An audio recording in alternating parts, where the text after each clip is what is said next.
सभापति आप 5 बजे टाइम बढ़ा। Sir, it's a topic which everyone has taken very utmost interest, and I suggest that if we can discuss at least 1 more hour to extend the House sitting. If that's the sense of the House, we can continue. Professor साहब ने आके सभापति महोदय, आज राज्यसभा की ताकत क्या है ये देश देख रहा है। कितनी अच्छी चर्चा हुई।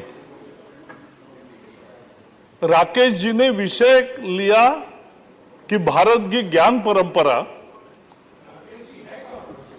आएंगे ज्ञान के लिए गए तो ये विषय लिया और सभी सदस्यों ने, मैंने देखा जवाहर सरकार को भी सुना, बाकी सबको सुना और अपनी अपनी मन की बात जो है वो बहुत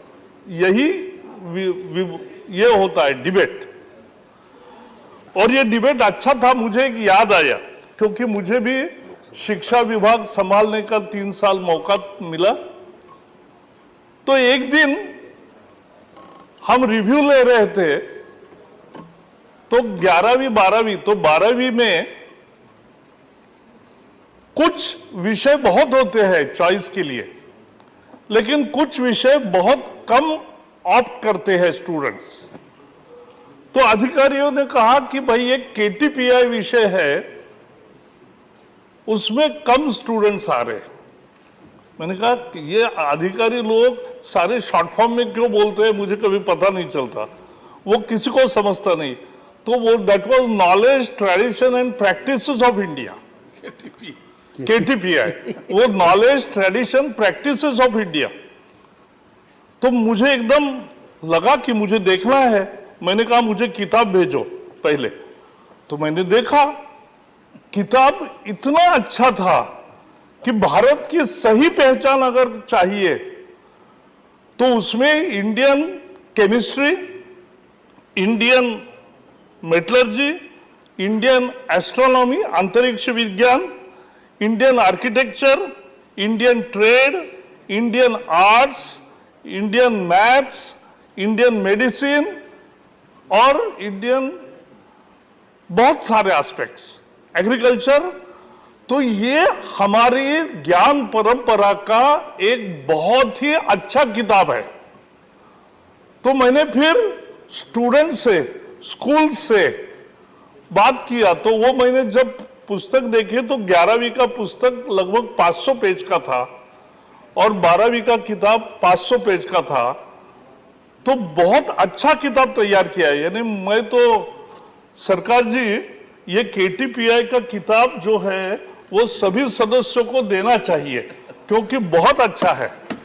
और ये देने के बाद आपको समझेगा कि ये भारत की पहचान है।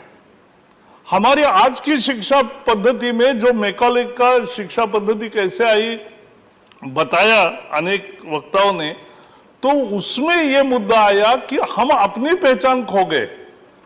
तो मैंने फिर एनसीईआरटी के साथ बैठक की और जो 15 लोगों का एक अच्छा बहुत संपादक मंडल था जिन्होंने ओरिजिनल किताब तैयार किया, उनके सलाह से मैंने कहा ये 500 पेज का किताब, मैं 11वीं का स्टूडेंट हूं तो नहीं पढ़ूंगा 100 मार्क के लिए। तो इसी का सारा इसेंस लेकर, लेकिन कुछ डिटेल्स निकाल के, लेकिन सारा इसेंस, एक भारत की पहचान हो तो 200 पेज का किताब बनाइए। तो बनाया, वो भी तैयार है, 11वीं का भी 12वीं का भी। और अब मुझे पक्का विश्वास है, बीच में 2 साल कोरोना में गए, लेकिन इसका जितना हम प्रचार करेंगे, मुझे विश्वास है कि बहुत सारे स्कूल्स, विद्यार्थी, उनके अभिभावक, सभी ये भारतीय इंडियन फिलॉसफी सब है उसमें। आप भी देंगे, ये आप देखिए, it's a beautiful book I have seen. और वो खत्म ही होने वाला था, वही प्रस्ताव था, तो हमने उसको पुनरुज्जीवित किया। और मुझे विश्वास है कि आने वाले दिनों में इसका जैसा प्रचलन बढ़ेगा और लोगों को जानकारी होगी, तो एक भारत की मिनिमम पहचान तो होनी चाहिए।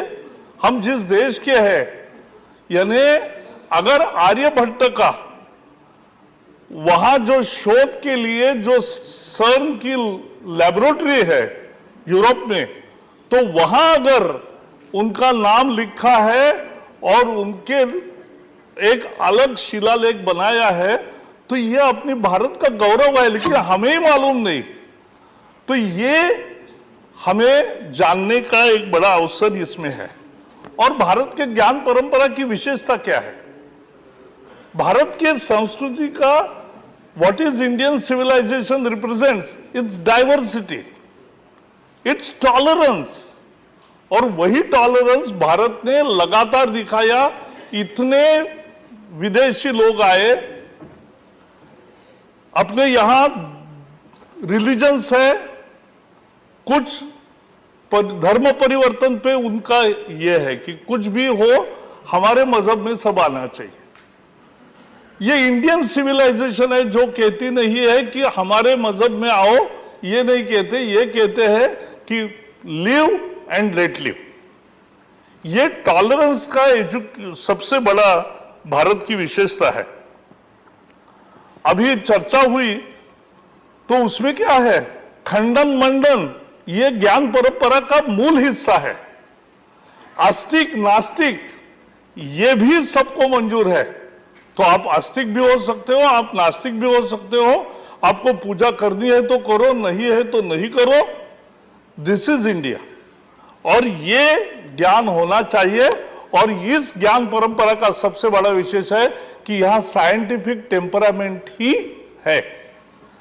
वो जानबूझ के ब्रिटिशों ने एक कॉन्स्पिरेसी के तहत इसको ध्वस्त करने का काम किया और आज उसको आपने उजागर किया। इन सब भाषणों में एक भाषण मात्र मुझे लगा कि वो भारतीय ज्ञान परंपरा विषय है, ये मालूम नहीं था शायद। हमारे मित्र संजय सिंह ने भाषण दिया आज की राजनीति में और कश्मीर पर बोले, तो कुछ सच्चाई तो बताने की जरूरत भी है, क्योंकि लोगों को एक ही संदेश जाना अच्छा नहीं है। कश्मीर की वास्तविकता क्या है? क्यों कश्मीर फाइल देखने को देश में इतने लोग उमड़ पड़े हैं, यह समझना चाहिए। और संजय सिंह ने भी कहा कि दूरदर्शन पे दिखाओ, यूट्यूब पे डालो, भारत के हर नागरिक को देखना चाहिए। अरे अगर हर नागरिक को देखना चाहिए तो दिल्ली में टैक्स फ्री क्यों नहीं करते? यही लोग सवाल पूछ रहे हैं। क्योंकि एक आपको टैक्स फ्री करना था, वो नहीं कर रहे, लेकिन सब देखे ये कह रहे हैं। और ये अजीब पार्टी है, अजीब लोग हैं।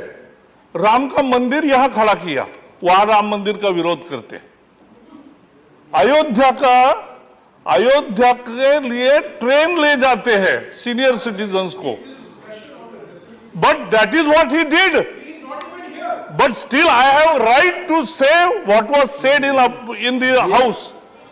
खंडन और ये और मूल कश्मीर का मुद्दा क्या है, ज्यादा मैं इस पे नहीं बोलना चाहता हूं। मैंने तो ज्ञान परंपरा की बात की, केटीपीआई की जानकारी दी,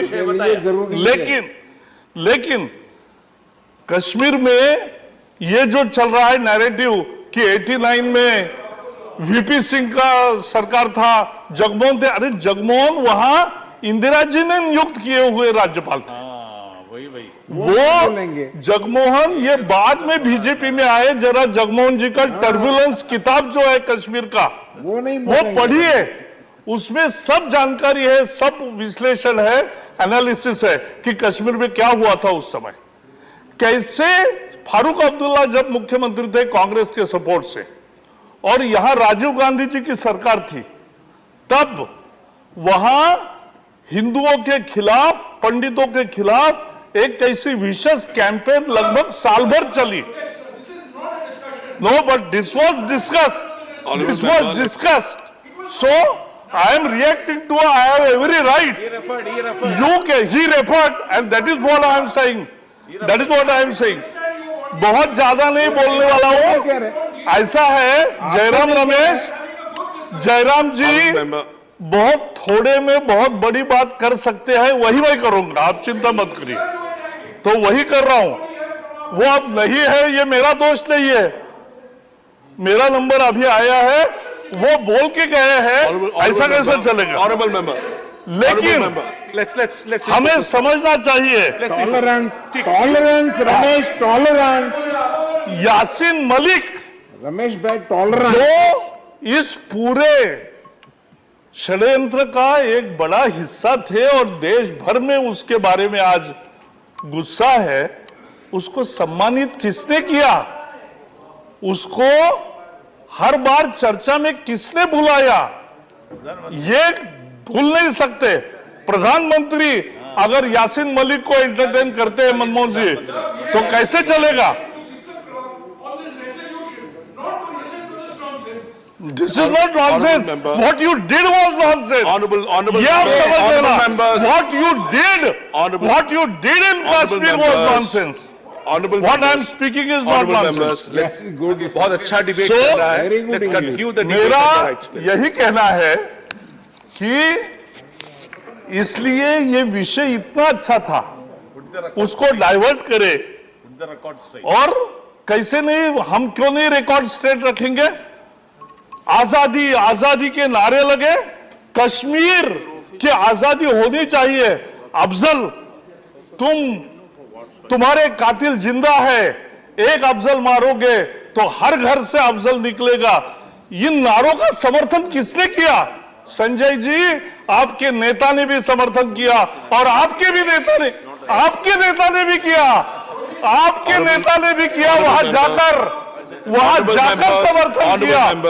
और मैं ये बताना चाहता हूं, समाप्त कर रहा हूं सर, 1 मिनट में समाप्त करूंगा। Honorable members, एक मिनट। let's refocus back. आपके नेता Let's ने भी refocus किया और जावड़ेकर जी, let's टुकड़े refocus टुकड़े गैंग के खिलाफ जो लोगों का गुस्सा है, वही कश्मीर फाइल में आया है। कश्मीर फाइल का विषय उन्होंने निकाला, इसलिए मैं रिएक्ट कर रहा इतना हूं। बोलना और एक है कि ये 24 घंटे केवल राजनीतिक जो सोचते हैं, उन्होंने खुद कहा कि मैं अनार्किस्ट हूं। तो जो खुद को ही अनार्किस्ट कहते हैं, वो आज हमें सबक सिखा रहे देशभक्ति का। हद हो गई। और इसलिए विषय पर कोई भी चर्चा हो, जवाहर सरकार जी ने बोला, इला गोयल ने बोला, बाकी सब हमारे सदस्यों ने बोला, हमें आदर है, क्योंकि यही चर्चा होती है, यही मत अलग अलग राय आती है। लेकिन विषय छोड़ के हर बार केवल राजनीति करोगे तो राजनीति का जवाब राजनीति से ही मिलेगा, यह आपको समझना चाहिए।